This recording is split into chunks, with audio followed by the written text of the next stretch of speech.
everyone, this is Getting Started with Fundly CRM version 2.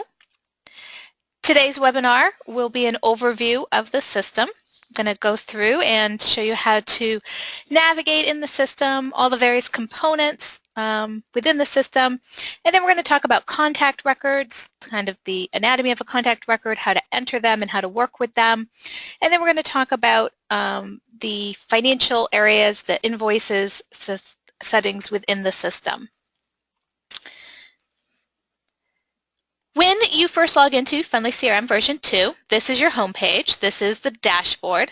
You've got some basic data about your system, including your number of contacts and donors, and some charts here. All of these charts are interactive. You can click on the funnel and get some filters so you can dynamically change the information that you are seeing right here on this screen. This layout page is configurable. You can click on Configure Dashboard, and you can go in and turn on or off any of the charts that are here. So, for instance, if you are not using the membership module, you could turn off the membership charts, or you can turn off any of these donor charts that you don't want to see. You should go in here and check and see if perhaps there are charts that are not turned on by default. So there may be extra charts beyond what you're seeing that you didn't realize you could access as well. You can also, by clicking on any of these modules, these charts here, drag them around and relocate them. So you can lay this dashboard and homepage out the way that you want it to appear. Any changes that you make affect only your login, so each user in your system can configure their dashboard the way that they want it. When you're done, you can just click Done to save your changes. Navigation in Fundly CRM version 2 happens through two main menus. The first is the Quick Start menu, which is this set of gray boxes that appears at the top of each screen. From left to right, we have search option, and there is a simple search and an advanced search option. We're going to be coming back to this in a little while and dig a little further into these options here. Next, we have the Quick Add menu. From here, this is a shortcut menu that will allow you to add a new contact record, either an individual contact or an organizational contact, to record a donation or an in-kind donation, to record a grant application. The system does have full functionality to track grant applications that your organization may submit to funders. You can track those grants sort of from soup to nuts, so from the point where you submit your grant application for funding consideration, and then you can record the response of whether or not you got that grant. And if you did receive the grant, you can track how much you received, when that money came in, and any follow-up items you may owe to the funder, such as the need to schedule a site visit or submit a report back to them. Also, from the Quick Start menu, you can record a membership, so you can add a new membership for a contact. And you can create an invoice. Now, invoices is a little bit of a misnomer. When people think of invoices, they tend to think of accounts payable and that this is a bill that you can print out and mail to people who owe you money. Invoices, all that really means in Fundly CRM v2 is actually your financial transactions. It's your financial transactions arranged by contact. And within the invoices area, this is where you can go to review transactions that contacts have done, record a transaction, including a donation, an event registration, or a membership, and to see payment history, receive or record payments, and edit payments or edit financial transactions. We're actually going to be spending a bit of time on the Invoices module at the end of this webinar and go into that in more depth. But the Invoices area actually is a really powerful and interesting area that you'll want to spend some time in. Next on our menu, we have Recent Contacts. This is another shortcut menu. It presents a list of the 10 contact records you were working in most recently. This is a shortcut so that you can jump back to those contact records instead of having to do a search for them and navigating to them the long way around. Similar to this is the Recent Visits, which is this last button on the Quick Start menu. This is the 10 places anywhere in the system that you were working recently. So you can get back into an invoice, you can get back into an event registration screen, back into your dashboard, or anywhere in the system that you were working recently. And the last button on this menu is this one, which is Invoices, which will allow you to go straight to the Invoices area. And as I said, we'll be coming back to that at the end of the webinar. The other main navigational menu is the Main menu, which is this green button in the upper right-hand corner. When you click on this, it'll open up the full menu, and from here you can get into everything that the system offers. You can get into the events module. This is a module that allows you to create events, event registration, and if you integrate the system with your website, you can then take online registrations for events. You can use the events module to track classes, concerts, open houses, and things like board meetings and committee meetings as well. You can also register people for events, sell tickets, and track the registration, participation, and revenue raised.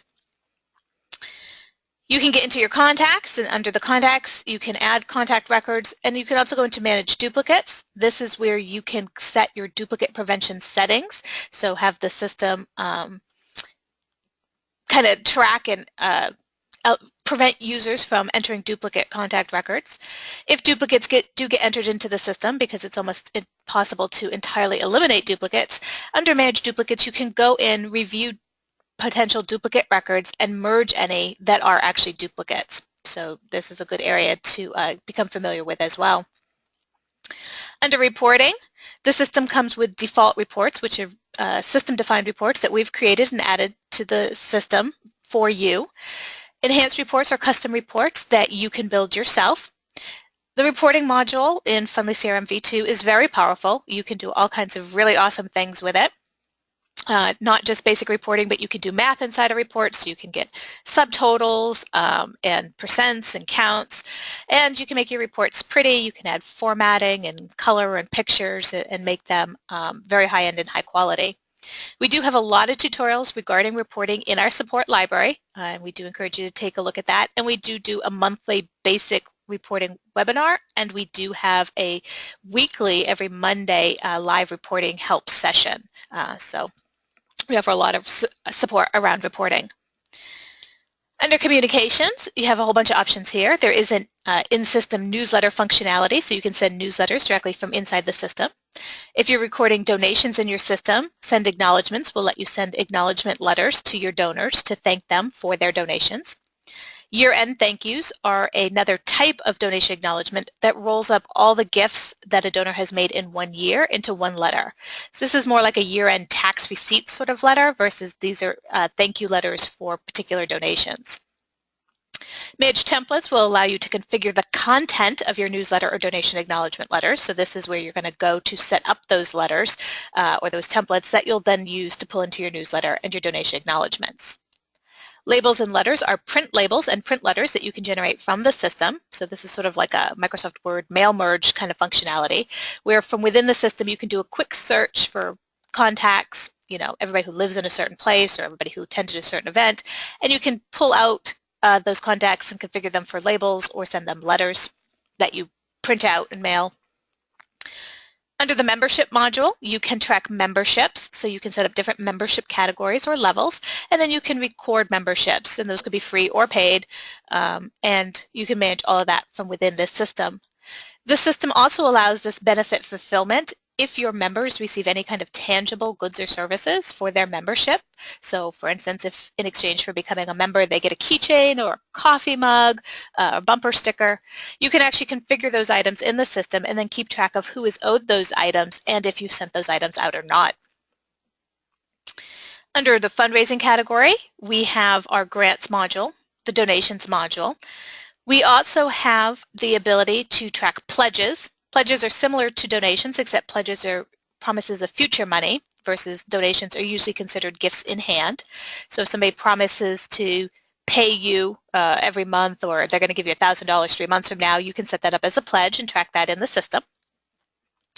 We do have the ability to do premium fulfillment, which is like benefit fulfillment, except it's for donations. So again, if your donors get some sort of tangible item for their donation, a calendar, a keychain, a mug, lunch with the executive director, you can set all those things up in the system as premiums, and then the system will track who is owed those premiums and if you've fulfilled those or sent those out to your donors as well. We do also have several options for bulk data entry. You can do batch gift entry, so enter multiple donations at once for different donors and different amounts, but instead of having to go one at a time into each donor record, you can do that using our batch gift entry. And batch pledge entry, you can create a bunch of pledges at one time. So if you're doing like a big pledge drive kind of thing and you have a stack of cards on your desk, instead of having to set those up one at a time, you can actually go in and do a whole bunch of those at once.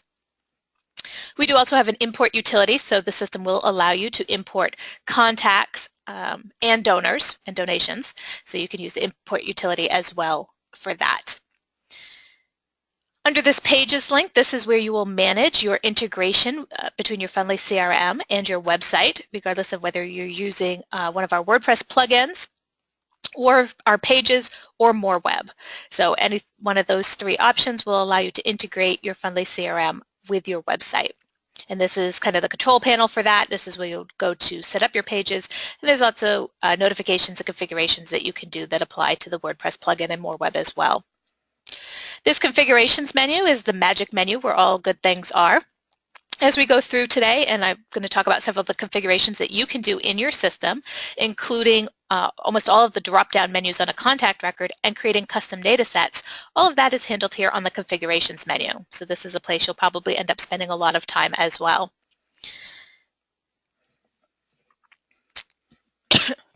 Another important menu is the support menu. This is a drop-down next to your name.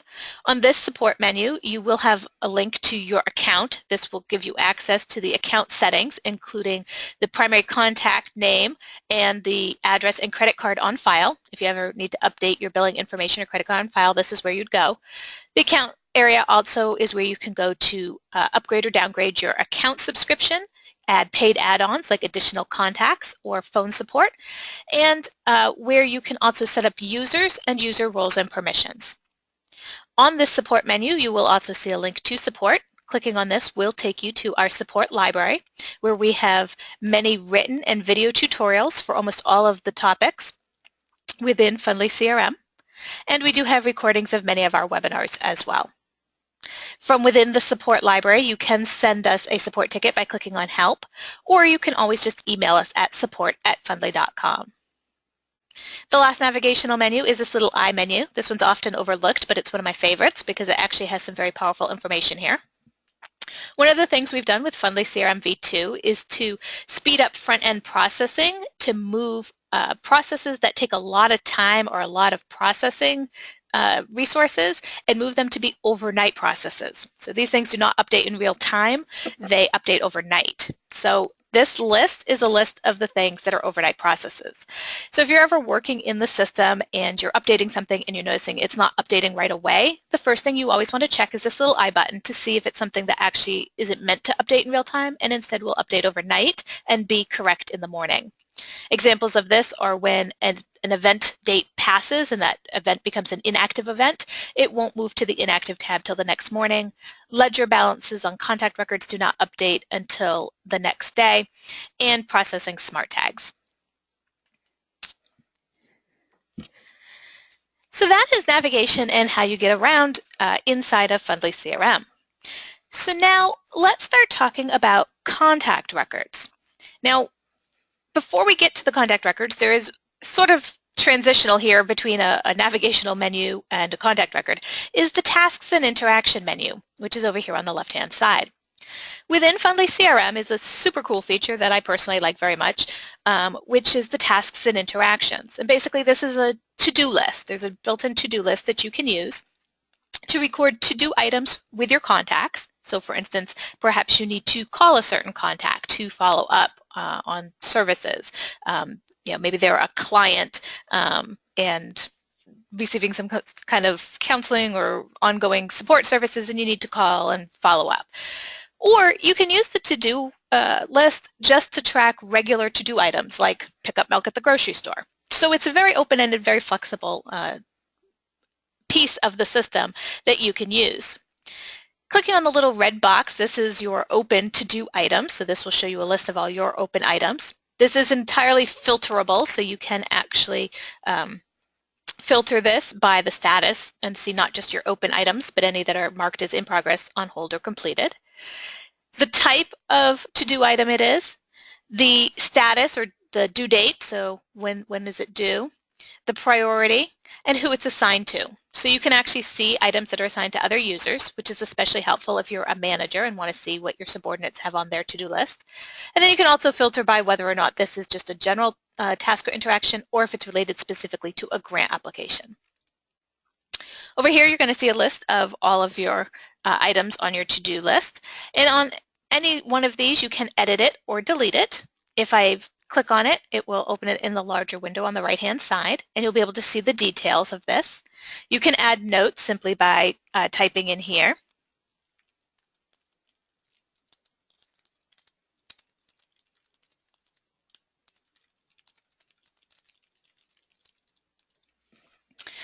And then clicking the little plus button, and that will allow us to add a note. You can add multiple notes and delete any of these notes. I can click on edit to go in and edit this to-do item. This screen is the same as if I was going to add a new to-do item as well. I can indicate if it's a task or an interaction. The difference between a task and interaction is fairly nebulous. The way we tend to define it is interaction means a direct interaction with the contact. So it's a phone call, it's a meeting, it's a letter. Task is sort of anything else, but you can define these however you wish. You're going to give it a title. This could be the contact's name, but it could be things like, send Abby a letter to follow up on our meeting of 3/13 or something like that. Assign the user who's assigned to do this item, the date and time that this is due, the contact that this is related to. So if this is related to a particular contact, so in this case, it's related to Abby Normal, so I can add Abby to this. You can add multiple contacts here, so I could say maybe it's all my Abbies. There we go.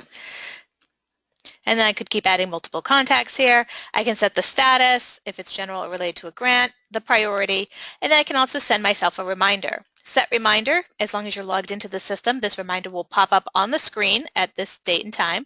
Otherwise, you can also send yourself an email notification that will remind you via email.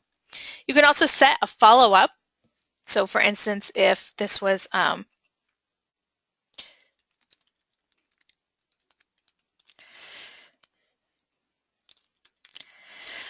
I could say that I need to set up this meeting, and this was on January 23rd, and maybe on March 13th, I need to follow up with this client or contact after this meeting to see how the progress, maybe there were, we all had homework that we had to do that came out of this meeting, and now we need to reconvene. So again, you can give it a title. You can assign this to a different user than was assigned to the original task. You can assign different contacts to follow up with, and then you can indicate, again, the activity type, the status, priority, and set a reminder, as well as adding notes.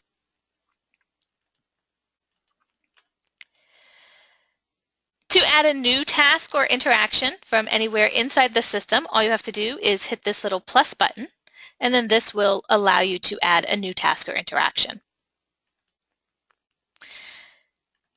Regarding contact records now, I'm going to go in and just do a simple search here based on first name. I'm going to find myself a contact record. We'll come back to search and talk about it a little more in depth in a little bit, but whenever you do a search, this is your search results screen here. From the search results screen, you can see some basic information about your contact records. So you can see the contact's name, their Fundly CRM ID, their contact type, so if they're an individual or an organization or in a household, their contact types, their last interaction date, and from here you can edit or delete these records. You cannot delete any contact records that have any financial transactions associated with them. So if a contact has made a donation or done a paid membership or an event registration, you will not be able to delete that contact until you delete those financial transactions.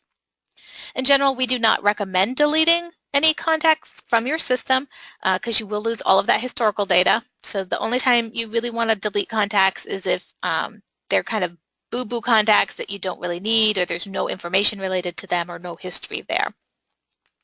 Keep in mind, duplicate contacts should be merged with each other rather than deleting one, because if you delete them, you lose the history that is attached to one of those records, versus if you merge them, then all of the information, all of their transactions and the record created date, their contact information will get merged into one record. So delete should be a function you use very little. From here, you're also going to be able to see their primary mailing address, their primary phone number, and their primary email.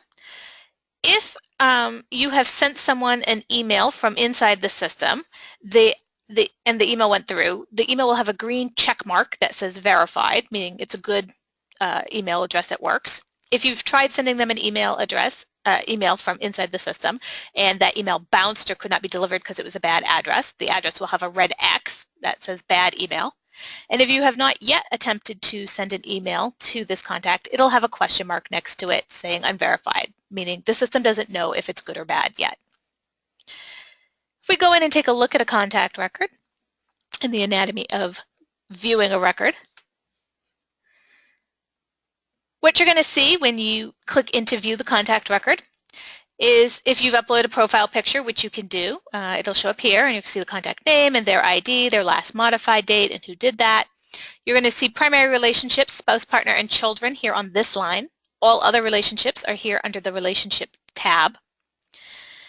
If they have a primary nonprofit contact, you'll see that here, and we'll talk about that in a second, what that field means. Up here is where you're going to see that primary phone, that primary email, and their mailing address, if available. All other phone numbers and addresses and emails are down here, and you'll see email and phone and addresses. And here you'll see one of those bad emails, so this we attempted to send an email and it couldn't go through. Under the personal info, you're going to see some basic demographic information about this contact, as well as crucial information, information that's critical for you to know about this contact. Here you'll see a list of all their contact types. Each of these little icons represents information about the contact record. The system does have system-defined contact types, which are contact types that are only added by the system and cannot be added by you, the user, and they're added by the system when certain criteria are met. So for instance, this little pile of money means that they're a donor. This is applied when a donation is recorded against this contact, and that is a system-defined contact type, and you cannot add that icon manually. It only gets added by the system when you record a donation. Other similar ones are membership or member, ex-member, system applied, and also this little house, which means household, which means that they are in a household with other people, which we're going to talk about in a second. But basically, more than one person is living together at the same address. That's usually going to be family, spouse, partner, and children. From here, the financial details, there are two tabs. Giving details shows you all of their donations and donation information. You can click to get a little more additional information here, and you can view a list of all of their giving details. On this tab, you can also record a donation against this contact from here. On financial details, you can see a list of all of their financial transactions, including event other item purchases and event registrations and memberships. You can filter this, by the way. From the financials tab, you can store or update a credit card, put a credit card on file for this contact, and you can receive payment, and you can view all financial details. Up here, this green box is a ledger. This is actually interactive. You can click on it, and it'll take you to a two-column accounting ledger type screen where you're going to see purchases or debits on one side, on the left-hand side, and you're going to see payments or credits on the other side. If the contact has a credit on their account, you'll be able to find it here. It'll be listed on that ledger, and if you scroll down, if you find any credits that do not have an invoice number, this means it's a credit on the account that this person can use. So maybe they had a transaction and you canceled it, but they had already paid and you kept the money and issued them a credit. So that's where you will find these. And if they erroneously have a credit on their account that you're trying to clear, this is how you would do it. You'd go into that, click on that ledger, come here, and then you'll find that credit, and then you can go here and you could actually delete it and get rid of that credit right off their account.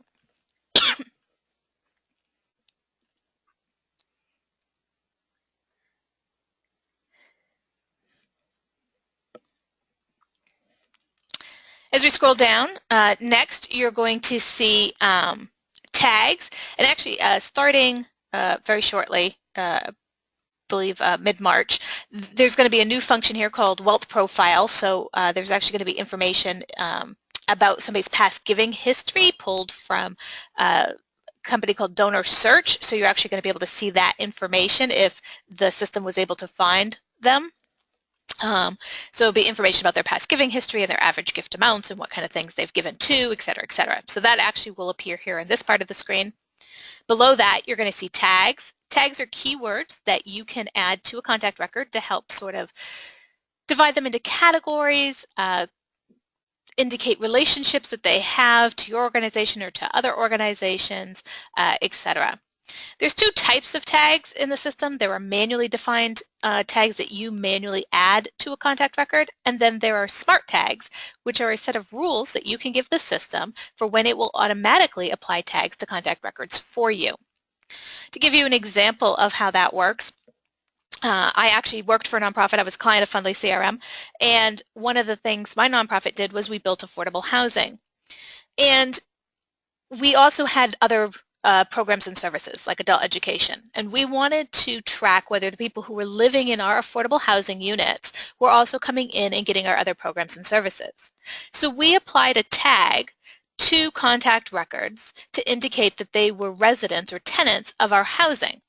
And I would manually do that in version 1 of Fundly CRM. I had a search criteria set up and said if anybody lives at one of these 25 different addresses, that means they're one of our tenants. And I'd pull up that list and I'd manually add a tag that said tenant to those records.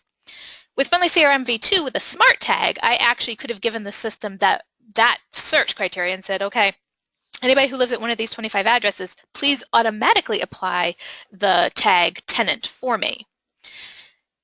The good thing about the smart tags too is that it will update and remove a tag when the record no longer meets the criteria. So in V1, I manually had to go in and do that same search and say, okay, show me anybody who has the tenant tag but does not live at one of these addresses, because sometimes people would move out and then I'd have to manually update those records. With smart tags, the system would have done it automatically for me, would have applied and removed those tags automatically. So that's one example of how you might use tags and or smart tags. Over here, you're going to see communication preferences. So is it okay to call them? Is it okay to send them mail? And is it okay to send them email? And if they're subscribed to any newsletter categories, those will show up here. So these are the different lists, your newsletter lists that they are subscribed to. Below that, down here are special comments, which are basically notes that you can add to a contact record, and you can add comments directly from here. You can also see, in addition to their contact info, their work information, and this additional info, which includes more demographic info and any documents you've uploaded to their system. Documents could include copies of their driver's license, a copy of a signed intake form or liability release form, or anything like that. Beyond that, we start getting into these various different modules that share information from different parts of the system. So Fundly Connect, if you're using Connect to manage volunteerism and have synced it to your CRM, there's information from Fundly Connect about their volunteerism that will show up in this little module. The Engagement History module is a list of everything that this contact has done with you. So this includes events, registration and attendance, communications that you have sent, including emails, newsletters, event invites, and event notifications, and donation acknowledgements, tasks and interactions, donations they've made, memberships they have, like basically everything they've ever done with you is an engagement history. Then beyond that, we start getting into recurring donations, soft credit donations, merchandise they've bought, etc. You can configure the layout of your individual contact records by clicking on Layout Configuration. Once we go into layout configuration, the same as with the dashboard, you can toggle individual modules on and off, so you can turn off anything you don't want to see that's not relevant to you. You can also change the order of all of these modules that appear at the bottom of the screen, everything below the financial summary. So you can put information that is more relevant to you closer to the top of the screen, for instance, to make this easier to read. There is no save button on this screen. Any changes you make are automatically saved, and then you just need to go back and the changes will be implemented. Any changes that you make are for your login only, so as with the dashboard, all users can configure the layout to their personal preference and needs. And any changes you make in one individual contact record apply to all of the individual contact records in your system. Organizational contact records have the same layout configuration options, and also this household view has a layout configuration. Now this household view is a special new awesome feature that I like very much. This will show you a roll-up of all of this information that's in an individual contact record for households. So if you've got a husband and wife, for instance, who are in a household together, and sometimes donations come in and they're recorded under the wife's name, and sometimes they come in and they're recorded under the husband's name, but really it's from the household, then household view is a great thing because you can go in and see everything that all members of the household have done in one place, in one roll-up. So you can see a list of all of your household members. You can see all of the donations they've made, all of the financial transactions they've made. So we got two different contacts here showing up. All of the events that they've attended, all of their invoices and financial transactions, pledges, recurring donations, their engagement history, and then all of the relationships from all the members of the household. So household view is a really great function. You can actually search in advanced search and do reporting by household as well. To get out of household view and go back to the contact record, all I have to do is click the contact's name.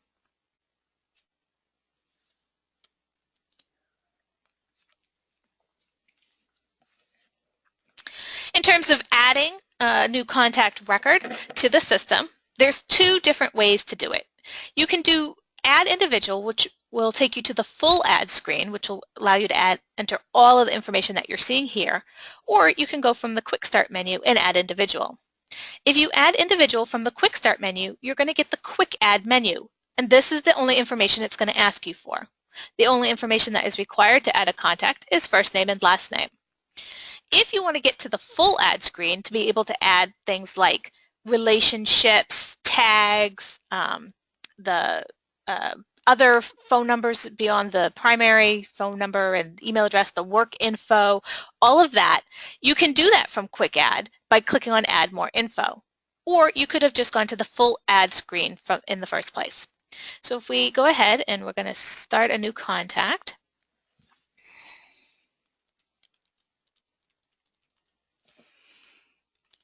and if we add more info, this will bring me to my full add screen, which is the screen I would have gotten to if I had clicked this link on the left or if I had from the main menu clicked that add contact under the contact section. When adding a contact record, this primary nonprofit contact field means who at your organization is the main person to connect with this contact. There may be times that you want to funnel information through a particular staff person. For instance, at my nonprofit, our major donors were handled by our executive director, so our executive director's name went here. Another example is my sister used to donate to our organization because I asked her to. She didn't live in the area. She didn't care about our mission. She didn't know anything about the organization. She would just, throw us $25 a year for annual appeal because I would ask. It didn't make sense for anybody else on staff to ever call her or outreach to her because she wouldn't have known who they were and wouldn't have cared. So in that situation, my name would have gone there. All of these drop-down menus in the Add Contact screen are configurable. You can add additional options to these menus. You can do that from the Configurations menu.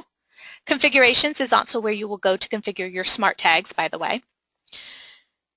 Formal salutation and informal salutation field. Formal salutation is generally how you address the person in a written business letter, usually prefix and last name, but doesn't have to be. Informal salutation is how you address the person in conversation, usually first name or nickname. You can set the defaults that are pre-populated by the system, because you'll see the system has already pre-populated those for me. You can do that from the main menu on default salutation. You can, however, overwrite the default just by typing over it. So maybe she goes by Desi for some reason is how she wants to be called. So you can overwrite the defaults, but setting the defaults will pre-populate that and do you a little time savings when you are doing data entry. For households, there is a household salutation, formal and informal as well, and you can preset the defaults for this as well on that default salutation setting. But as with these, you can overwrite them simply by typing over. You can create relationships here by selecting someone who's already in your system.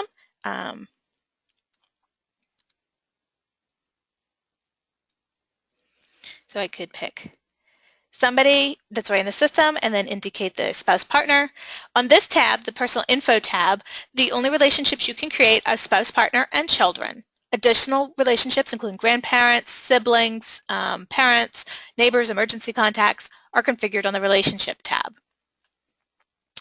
I can also, for instance, pick somebody new who's not already in my system, by typing a name and hitting enter, it's going to bring up the add contact pop-up menu, and I can now add an individual or an organizational contact directly from here. If I select individual, it's going to bring up that quick add menu, and it'll let me put in somebody just with the name, but I could fill in other information if I had it, and then I could save and close. Greg Grocer has now been added to my CRM, and I can create a relationship. I can now indicate if these people live in the same household. And I could add children. I could add multiple children here as well. I can add emails, and I can add multiple emails, and I can indicate the type, and this is type field is configurable on configurations. I can add phone number, and the system does accommodate international phone numbers, so you just pick the flag, the country code first, and then enter the phone number, as well as phone type. Email address can be used for duplicate prevention, and the system only checks, however, the email address that is marked as primary. So it's important when you add an email address to the system to mark it as primary if you're using email in your duplicate prevention settings. You can indicate if a phone number or an email address is shared by multiple members of the household as well, and you can indicate if any given phone number is okay to use for communication. Under communication preferences, these are the overall preferences for how this person wants to be contacted. So maybe it's okay to use this phone number, but only in emergencies, and in general they don't want phone calls at all. So you can set this for each of these.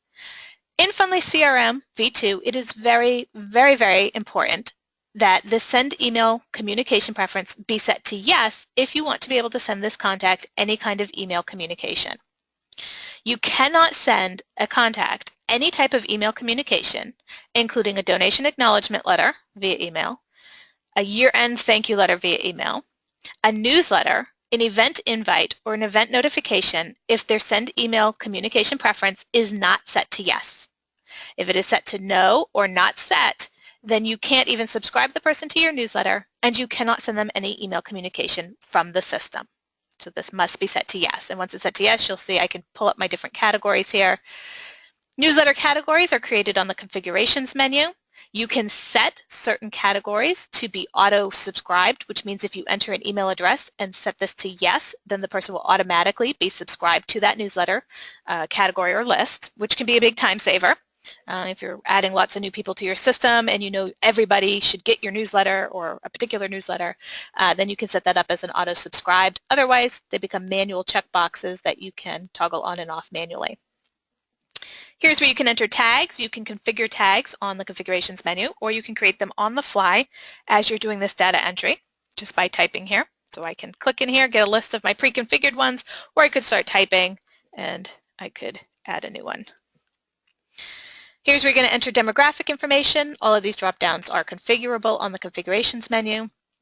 Here's where you can enter that crucial information that appears in that blue drop-down at the upper left of the screen. Crucial information is information that's relevant to the health, welfare, and safety of this contact or you and your staff. Examples of crucial information can include things like severe allergies that the person carries an EpiPen for, medical conditions like epilepsy or seizures, and it can include things like, we had an example at my nonprofit, somebody who attacked our staff and threatened them, and we had to get a restraining order, so they were banned from coming to our offices, and that was crucial information my staff needed to know. So we had a note that was like, if you see Bill, do not engage and call the police, things like that. Special comments is everything else, so this could be, you know, prefers the vegan or kosher meal, favorite color is purple, or anything like that. And you can add multiple comments, which are basically just notes on this contact record. Over here, you can enter your mailing address, a billing address, and you can copy that from the mailing address. You can enter a seasonal address and the dates in which this address is active, or the dates during which the person will be at this address. A temporary address, and same thing, dates when this is active. And then other address, and you can actually add up to 10 additional other addresses by clicking the plus button. Moving off of this tab, the next is our Work Info tab. This is where you can enter the contact's work information.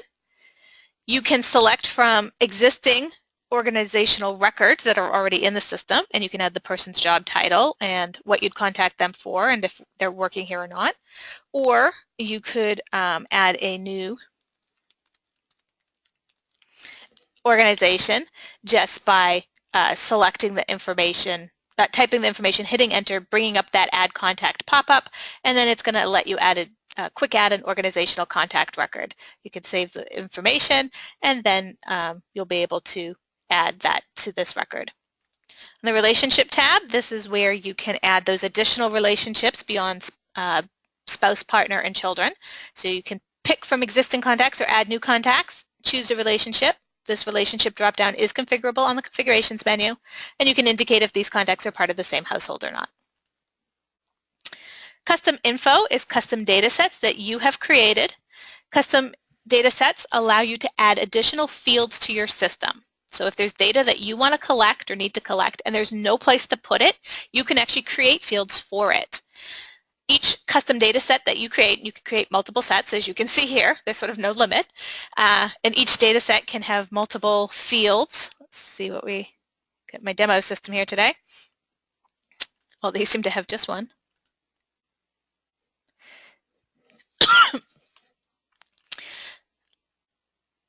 There we go. This one's got several fields. So you can create multiple fields, and you can create different types of fields. You can create radio select buttons, drop-down boxes, check boxes, text fields, currency fields, etc. Date fields. So you can create all of these on the configurations menu, and you can go in and create different data sets and then different fields within those. And this is where you can go then to do that data entry for those custom data sets. Documents, this is where you go to upload those documents that you can access from the View Contact. You can upload text, PDF, Excel, and Word documents. And finally, on the social media tab, you can put links to the contacts for top social media, which are Facebook, Twitter, Google+, and LinkedIn. Organizational contact records, all of the data entry is pretty much exactly the same, except one additional field that I'd like to point out. Primary nonprofit contact is who at your organization is the primary person to talk to this contact. Organizational contacts also have this primary contact field. This is who at their organization is the primary person to talk to. So this is on your end. This is on their end. And that's contact records.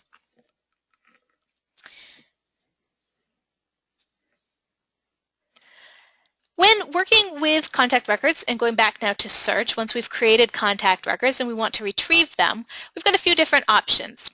If you want to see a list of all of your contacts, you can go to the main menu and pull up the contact screen. This will bring up a list of all of your contacts arranged alphabetically. This includes individual and organizational contacts mixed together. You'll be able to tell which is which from this little icon that's here. You can sort this by first name or last name, and you will get a list of how many records you have. If you want to search, you can search by individual, and you can search on first name, last name, or full name, or ID, or for organizations with the organization name it starts with or contains, whatever you type here, or by ID. If we want to do a more advanced search, we can click on the advanced search link, and this will take us to the advanced search screen, where we can actually search based on almost anything in our system. We can search just for individuals, organizations, or both, and we can search not just by name fields, but by email, phone, contact type. So I could, for instance, say, show me all my donors if I wanted. It's in here somewhere. Oh, I think I want to pay it. There we go, donor. I can search by address or parts of addresses, but the really exciting, awesome thing about advanced search is this other criteria function. This allows me to search for more complicated criteria. So for instance, I'm searching for donor right here, and then I could also say, so show me all my donors who live in California. So I can select from the different fields in my CRM, including parts of the address, information about the contact, including their communication preferences. I can search by tags and smart tags, contact types, source of contact. I can search based on any of my custom data sets on the work information, event registration, and event attendance, the donor search or donor wealth stuff that's coming out shortly, and from the Connect, their volunteerism information based on their donations, so people who gave donations within a certain date or over a certain amount. I can search based on membership information, etc. So there's anything and everything in the whole wide world you can search on. So you're going to pick your field. You can pick your filter. So I could say is California and hit search. And this is going to bring up a list of all of my donors who live in California. And we'll see if I actually have any of those in my demo system here.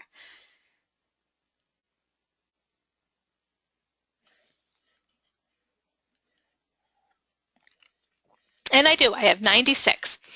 And so from here, once I have my search results, I can export these search results to an Excel file. You cannot control how the export looks, so you will, the template is the template. It's sort of fixed, the columns you'll see. If you want additional information that's not contained within that template, you will need to write a report. Now you can dump a saved search into a report and then customize the output that way. And in the support library, on the reports tab, we do have a full written and video tutorial on how to use a saved search in a report, and how to link those two together. So there is a tutorial on how to do that. With my search results, I can go into any of these individual records, but I can also do bulk actions. I can update multiple records at one time, and I can do that either by selecting particular records that I want to work with, or I can just affect all of the records in my search. If I pick individual records, I can then go down here to the Take Action menu at the bottom of my screen and apply to selected contacts. From here, I can add a task or interaction. I can assign or remove a contact type or a tag. I could delete these contacts as long as they have no financial transactions associated with them.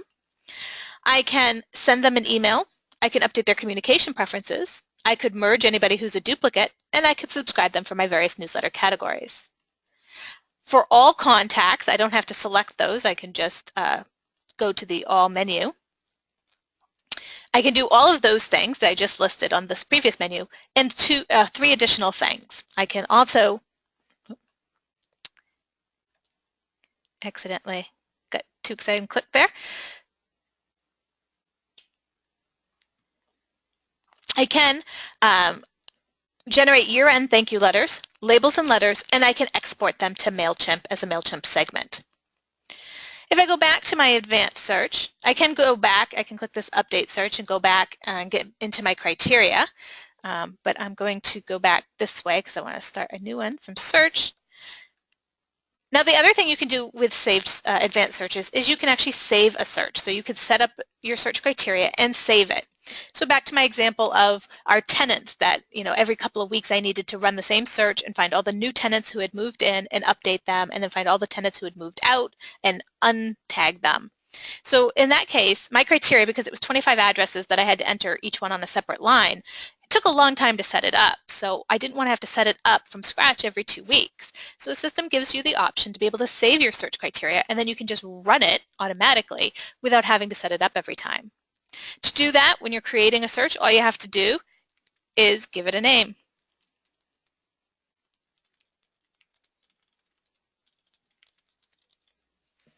Clicking Make Private means it will be kept private so that only you can access it. Nobody else on your staff would be able to access it. I could then just go in here and I could, set up whatever I want for criteria. So I could say city. Not empty. So they have a city and they're a patient. Now if I click search, this the system will save my search in the saved searches as well as running the search. To retrieve this saved search and run it again at any time in the future, all I need to do is click over here in this right-hand saved search box. Clicking in this box will bring up a list of all of our saved searches. You can just pick one and then click go, and it'll run your saved search and retrieve that search criteria.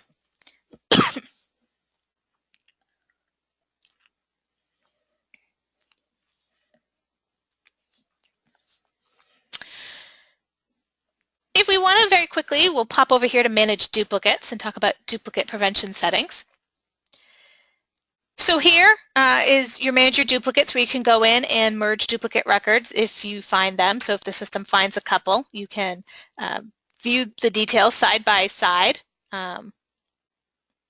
Something wrong with that record's unhappy with that one. But you can view them side by side and take a look and pick which information to keep from each record and then go ahead and merge them. The second tab, Prevent, allows you to set up your duplicate prevention settings. This information is information that will need to match exactly between two records in order for them to be found as a match. So for individuals, you can use any combination of first name, last name, email, and any of the parts of the address. And for organization, duplicate prevention is done on organization name. Very quickly, popping over to the configurations menu.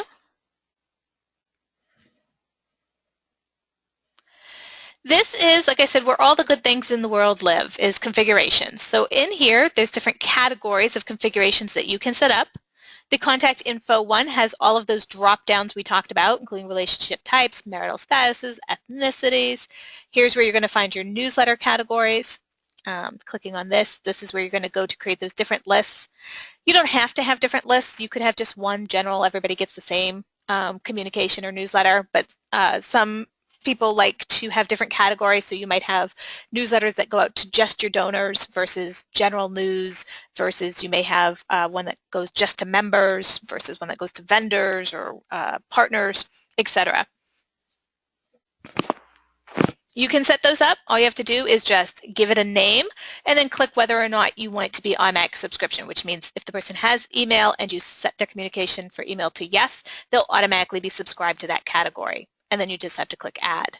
You can go in and edit or delete any of these categories that you do make in the future and edit them at any time. Other configurations, this is also where you can set up those tags and your smart tags. So here are regular tags, and smart tags are those rules that you can give the system so that for it to automatically apply tags to contact records for you. There is a full tutorial in the support library on using smart tags, but basically a smart tag basically looks like the advanced search other criteria interface. So all you're doing is just going in and giving it a set of criteria and telling it what you want it to do.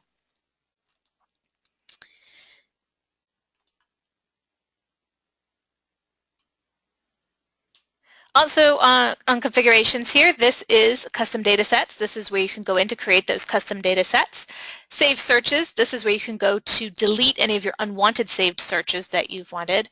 And then all these other categories, here's all the email notifications that are automatically sent from your system. So if you find out that there are communications going out, like, thank you for donating, or you've signed up for this event, or receipts or anything like that that have automatically been going out, they are configured from here. This is where you can change the content of that, the sender name, and turn those off as well.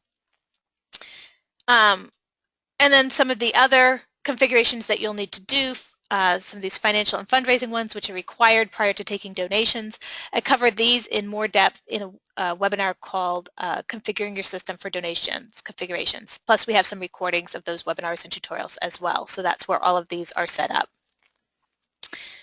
And one thing on advanced search I forgot to show you, I'm going to go back to that really quickly, is this option, which I really like too. I'm going back to gift. So when you're doing, here we go. When you're doing advanced search, there are these two other options here. Applied for household means that you can apply this not to individual contact records, but to households. So in this case, amount is greater than 500. If I don't search that, it's going to look for anybody who's given one gift of $500 or more. If I do this, this means show me everybody in the household if at least one person in the household has given a gift of $500 or more. The other thing you can do is this aggregate or grouping option. And here I can actually say if the sum of all of their donations is greater than $500, show me this person. So without the grouping, this is individual donations of $500 or more. With the grouping, this means sum total of $500 or more per donor is what I want them to show me. And if I apply that to household, it means show me households who've jointly given $500 or more. So those are a couple different options that exist there in the advanced search options. So finally, the last thing we want to talk about today is the invoices area. And the invoices area, as I said, is very important. Now there's two ways to look at your financial transactions. There's invoices, which are all of your transactions arranged by contact, And there's the financial screen, which is all of your transactions arranged by transaction and in chronological order. So they're sort of two halves of the same coin and two different ways of looking at your financial information.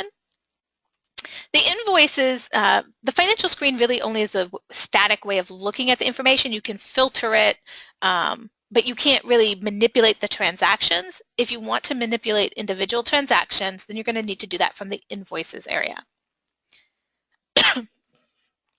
We click on invoices. This is going to take us to the invoice index screen. From here, you're going to be able to see a list of all of your financial transactions arranged alphabetically by contact. You're going to be able to see unpaid invoices, paid invoices, and partial, which means these people owed money, they paid part of it, but they still have an outstanding balance. You can click on any of these headers to filter. So now I just click on unpaid. I'm going to show everybody who owes money, and I can see the amount that they owe. If I click this again, it unfilters, and it'll go back to showing me all of my transactions. I can search here. I can filter by contact name. And as I scroll down this list, you'll notice that the colors change. It highlights, and I can see, for instance, Acme here has 2 unpaid, 10 paid, and 2 partial invoices and owes me $19,600. From this screen, I can receive payment if they owe me money. I can view all of their financial transactions individually, and I could create an invoice for this contact. I can also create an invoice for any contact from the menu on the left. We'll talk about that in a second. However, if we go into,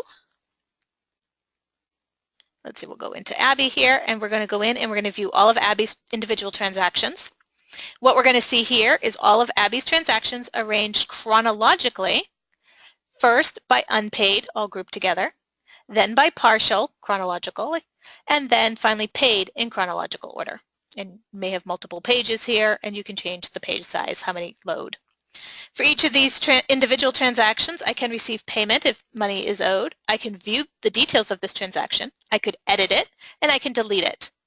Deleting an invoice is how you can get rid of erroneous data entry mistakes. So if I was looking at this says general fund, so this is a donation for $5, and I might say, oh, wait a minute, no, this was a boo-boo. She never made this $5 donation. I don't know why this is here. Get rid of that. And you can get rid of it. So that's a way to delete it instead of voiding it and having that paper trail.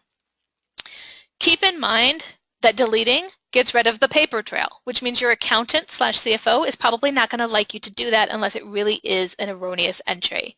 In cases of where somebody may be registered for an event and then needs to cancel the event registration, it is better to go into the event and actually cancel that or to void a donation than to delete it, because you'll lose that history and that paper trail.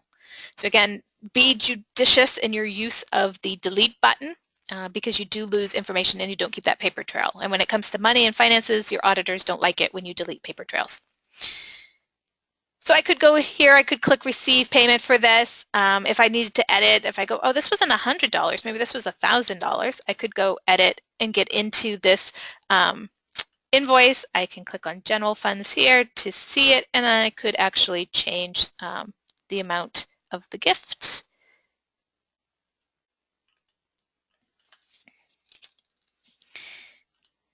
And then go down here, and now I can save it. And this is telling me she's owed a premium, so she gets a brick for this, and it's asking, does she want to get the brick? And no, she does not want her brick. So we'll get rid of the brick. So now I've updated that invoice, and I could go back now and see, I can use my shortcut menu here, and I can go right back into a list of Abby's invoices, and now I'm in her invoices, and now that's been updated to $1,000. I could receive payment for that. If I go into any of these paid invoices and I view the transaction, I can actually see the payment history. So this is where you can see those payment details if you ever need to retrieve them to find out how the method, the date, etc. You can edit the payment information and go in here. You could apply, you could say, oh, this $25 check was not for these items. It was instead, towards this donation, and you can reapply it to a different transaction. Or you can actually delete this payment information and go, oh, wait, this check didn't come from Abby Grass. That was Abby Normal. Somebody put it on the wrong account. Or I don't know what this check is, but this is not a real thing, and you can delete it. From this screen, you can also edit and delete the invoice. You can print or email this invoice to the contact, and you can, if it's an event registration, you can actually print and email event tickets right from here. Creating invoices is actually a little shortcut in the system for recording financial transactions. If you record a donation or a membership or an event registration and you go to any of those screens to do it, so if I go to the donation index screen or I go to the contact record and add donation, it's actually going to take me right back to this screen. And if I go to an event and I try to register somebody and add a new registration, it's going to take me to this screen, create invoice. And if I'm registering somebody for a membership, signing them up or renewing a membership, it's going to take me to the screen as well. So just going to the invoice or using quick add create invoice is actually a shortcut to going through those other screens. It's a little counterintuitive. Sometimes it takes people a little while to get the hang of that, and they, you think donation and you go to the contact record or the gifts index screen. It's really actually just faster just to go to invoices straight off the bat. So from here, I can type in a name if they exist in my system. If they don't, like everywhere else in the system, I can just type a name, hit enter, add that contact on the fly. I can then click create. And it's going to give me the option to record a donation, sale of other items, which is merchandise, an event registration. So here's a list of my different events, and I could register or sell them another item if I'm selling raffle tickets or CDs or box lunches or whatever to go with these events. Under membership, these are all my membership categories, so I could purchase a membership, or maybe this Abby is purchasing a membership she's going to give away to somebody else. If I record a donation, these are all my funds, and I can just pick which fund, and then I can go in and start recording that donation. So how much? She gave $25, and that's it. And then saved it, and then it's going to pop up a button and say receive payment, and then I could go in and record the payment for this donation. Oh, she's got a credit on her account, so I could use it if I wanted to. Otherwise, I can indicate she paid by check, and it was for $25, and I can receive that payment. And there you go. So that is the whirlwind tour of getting started with Fundly CRM V2. As I mentioned before at the beginning of the webinar, under the support link, the support menu, there is a support link to our library where we have tutorials on most everything that I've covered, plus more in-depth on the events, membership, donations, etc., plus recordings of some of our webinars. We do have free daily webinars as well. You can go to fundlyevent.com to get the calendar of upcoming webinars. We do run a live version of the Getting Started webinar every Monday. It's a good webinar for new staff to attend, so if you have any changes in your staff, should send them to that. It's also good to occasionally pop in and take this again, as there's many changes that come out to Fundly CRM, and this webinar will have the most updated information, so if you feel like you want a refresher or newer information, always can feel free to join us on Mondays. Every Monday we have a live help session for reporting as well. This does require pre-sign up, but you can come if you're stuck on a reporting question and get help. Tuesdays and Thursdays we have rotating topics on Fundly CRM, and you'll see those. Every Wednesday we do have Introduction to Fundly Connect, so if you're thinking about a system for volunteer management or want to know more about Fundly Connect or have just signed up for Fundly Connect, that's every Wednesday. And every Friday we have live drop-in help sessions for both Fundly Connect and Fundly CRM. So this does not require any sign-up. All the GoToMeeting login credentials are right in the event description on the fundlyevent.com calendar here. All you have to do is get the GoToMeeting link and click it and drop in and ask your questions. We have a lot of people who like to come and just hang out for the hour even if they don't have a question, because they like to hear other people's questions. And if nobody else shows up, the one person who shows up usually gets a free hour of training on whatever they want to talk about. So that's a good option, and keep that in mind that that is there. And as always, as I said, you can send us a support ticket from within the support library by clicking help, or you can always just email us at support@fundly.com. Thanks everyone, and have a nice day.